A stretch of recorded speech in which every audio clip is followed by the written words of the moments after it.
What's up guys, welcome to your 17th tutorial, and in this tutorial I'm going to be teaching you guys a bunch of new tricks concerning the flex box model. However, before we do, I just want to mention that I finished styling the rest of our little template here, and I just posted all the code on the forum. So I really didn't need to talk you guys through that in another tutorial because all I did is I styled these articles the same as last time, and then like I said, all the code is on the forum if you need it, but we got some new stuff to talk about. So aside from Bucky.html, I went ahead and I started a new project called new.html, and I'm going to be using a new blank CSS file. And that was just because I didn't want to, Bucky.html was getting kind of old, so we're out with the old, in with the new. So what I did is I just got our basic template with our basic setup, meta, title, and link tag, and make sure you link your new CSS file. And once you are good to go, we're ready to get started. So the only thing that we're going to have in this is pretty much four div boxes. So this is just for demonstrating what I want to teach you guys. So go ahead and follow me right now. Make a section, and we're going to have one main section and four div boxes inside it. And just give it an ID. You can either name it like parent or mommy or something. And just go ahead and end this. And now just go ahead and put four simple divs in here. So div ID equal kid1. And wow, I'm just going to go ahead and type that again. Embarrassing. Div ID equal kid1. And I'll just put like kid1 in here and end that div. And I'm just going to go ahead and copy this a bunch of times. So let's work with four kids as divs. Change all my crap. 2, 3, and 4. 4, 3, 2. Okay, so I have one main mommy section and four kids in there. So if we go ahead and save this and look at it in Chrome, we can see that, okay, we have four kids lined up one underneath each other. So we need to go ahead and change the styling immediately because that looks horrendously bad. The very first thing I want to do is in our mommy, I want to add some, I just am doing this to make it look pretty. This isn't really the tutorial at all, but I want to add a border of 2 pixels solid blue, and under this I'm gonna display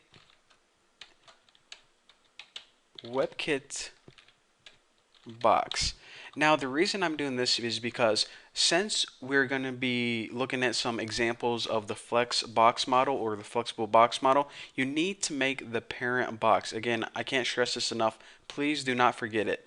Now also, in order to get those children tags side by side, we need to orient them horizontally. So WebKit box orient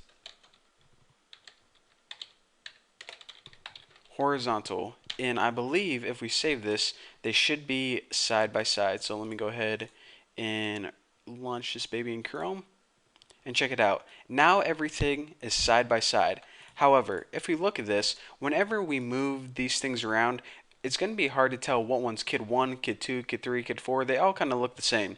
They must be have a, what's it, not twins, not triplets, but what's a 4 called? I don't know. Leave me a comment and tell me. But anyways, that's what it looks like right now. And we want all distinctive kids because if not, this example is going to get really complicated. So let me just go ahead and style these really quick. So for kid 1, I'm just going to go ahead and make a border around it. 2 pixels solid red. And let's give it a background color. We'll give each one a different background. So the background for this can be green, and padding can be like 20 pixels, and might as well give it a margin of 10 pixels too. So now I'm just going to go ahead and copy this a couple times. Make sure I didn't mess anything up before I copy this. 1, 2, 3, 4. So now I change. Kid 2 can have a yellow background. Kid 3 can have, I don't know, he can be red, be a redhead. And Kid 4 can have orange. I don't think we use orange so far in this tutorial series. So now let me go ahead and save this and refresh it. And now that we got that, I just want to point out this is a lot easier to see because what I'm going to be doing is I'm going to be changing the size of these boxes and orienting them, changing the order of them. So these boxes are a whole lot easier to see than, just that text. So now that I can talk the talk, let me go ahead and walk the walk. The very first example I want to show you guys how to do is change the order of these boxes. And that's one of the brilliant things that HTML5 and CSS3 is going to give us, the ability to change the order. So if we look at our div tags, we got kid 1, 2, 3, 4, all in the order according to our website layout, right like that. However, if we go in our main parent tag, our main mommy section, we can go ahead and add something like this.